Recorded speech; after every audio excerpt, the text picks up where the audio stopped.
Since becoming a professional psychic, I never really thought about schizophrenia very much. And then, since being a professional psychic for the past almost 6 years, I think, I've had three separate instances which it gave me pause. And I wanted to share them with you guys and get your opinions. So originally never thought too much about schizophrenia, probably like most of us who don't encounter it, but it seems like a terrible thing that people have to deal with. It's a mental imbalance, it sounds clinical, it sounds medical, right? The first thing that happened that really made me start to think about schizophrenia was I had a client that I was reading for, and she mentioned in the session she's schizophrenic. And I was like, okay, that's, whatever, not weird. But I remember she asked me to ask her guides a question, because I speak to people's spirit guides directly, or spirit, loved ones, and I say what they say back. So she asked the question. So I asked the question to the guides in my head. I was like, okay, I'll ask them. And then they answered me back. Before I could answer her back, though, she said, you know what I just heard? And she said verbatim what her guide said, literally to the whole sentence, to a T. And I was like, huh. Interesting, because it sounds like she really did hear what the guide said. I was like, wow, so I have a psychic schizophrenic. That must be so weird, right? It continues. She said she gets psychic information and that sort of thing, and I was like, yeah, she's like, but I don't know whether to trust myself because of my schizophrenia. I was like, yeah, that checks out. The second big instance I had is my mother developed schizophrenia. And what's funny about my mother is she's probably as naturally psychic as I am, but she didn't develop it at all. So she would randomly get little psychic things just randomly, and she'd be accurate. But I was naturally psychic, and then I took years and years to develop where I am today, and I'm like miles better. She didn't do that, but she'd randomly say some stuff where I'd be like, wow, that's on point. But my mom developed schizophrenia. Interestingly enough, I was like, okay, kind of a weird thing. And then the third thing that really started to get me thinking about this whole thing is I had a very good friend, and she developed like a psychosis schizophrenia as well, and she was a working psychic at the time, and she was still plugging through doing her readings while she was dealing with her schizophrenia, and she was like seeing stuff and like obviously had some crazy hallucinations that were like pretty scary sounding.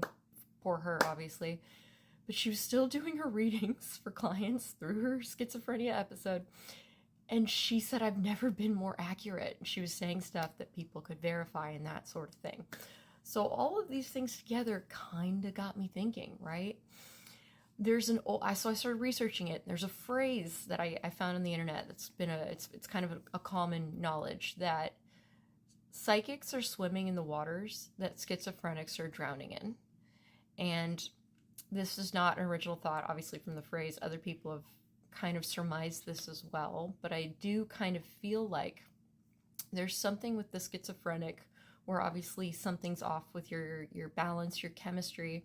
And I feel like as psychics, we can tune, say this is third dimensional reality, this is fourth dimensional reality, spirit, whatever you want to call it. As a psychic, like, I'm not seeing stuff I don't want to see. I can tune in. I have to actually get very relaxed into a deep state to see and talk to spirit. I can choose to meditate and kind of jump just right on this line and dip a little bit into that spirit realm, let's call it. And I can control it. Because, when I'm just in my day-to-day and I'm not meditated deeply, where I haven't but the thing about meditation is you're changing your brain chemistry a little bit. They've, hooked meditators and psychics up to, those brain wave testing machines, and you change your frequency to do it. What I think is my hypothesis is that schizophrenic, something's done with the brain chemistry where unfortunately you're dipping a little bit into the spirit realm in your perception, and our brain is a physical thing, and the brain's trying to interpret what I think you might be just kind of a little bit out of sync with this reality, just a little bit enough, especially too, because as someone who's done a lot of mushrooms myself, when schizophrenics sometimes talk about like the laughing spirits and things like that, I was like, yeah, we've all kind of encountered that on mushrooms, right? But the mushrooms change your brain frequency a little bit, and I feel like you're peering into slightly a different dimensional reality that our normal brain chemistry isn't peering into. You know what I mean? So I think something might have gone skewed in their chemistry where they're a little bit perceiving a reality that isn't typical, and the brain's just trying to interpret it, just because how else could you explain how I've had two more schizophrenic clients after that, and a lot of them are pretty psychic. So I'm not saying that's entirely, this is just my own musing and hypothesis, but I think there might be something there.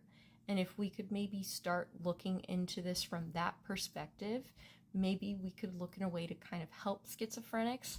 I'll give you this last advice. When I spoke to a schizophrenic client spirit guide, they were suggesting really cleansing diet, grounding, physically taking your shoes off, grounding as much as possible to this reality, root vegetables, which I thought was interesting, and cleansing and just doing a cleansing diet, like extremely cleansing, like very fruit and vegetable high, to help with the imbalance that's going on. So I don't know. I hope people aren't offended by this video. It's just my own musing because of what I've encountered. I feel so bad for schizophrenic people. My mom suffers with it, and it seems pretty intense. And hopefully maybe this advice might help lead to maybe someone figuring out how to better treat these people and help these people. Especially to my last point, I swear, sorry, this is such a long video, but my last point would be that many indigenous societies, they look at the schizophrenics as a very, like shamans. They're like, okay, you're connected to spirit, and then they appropriately work with them and usually end up training them in spiritual connection, like meditation. And a lot of these indigenous cultures treat schizophrenics as you're connected to spirit. You're like a live wire. And they have, a lot of these indigenous cultures treat them very positively and are saying, this is a gift, this is a beautiful thing. And they kind of work with the shamans and facilitate, like, here's how you can work around this. And yeah, I think they might be onto something.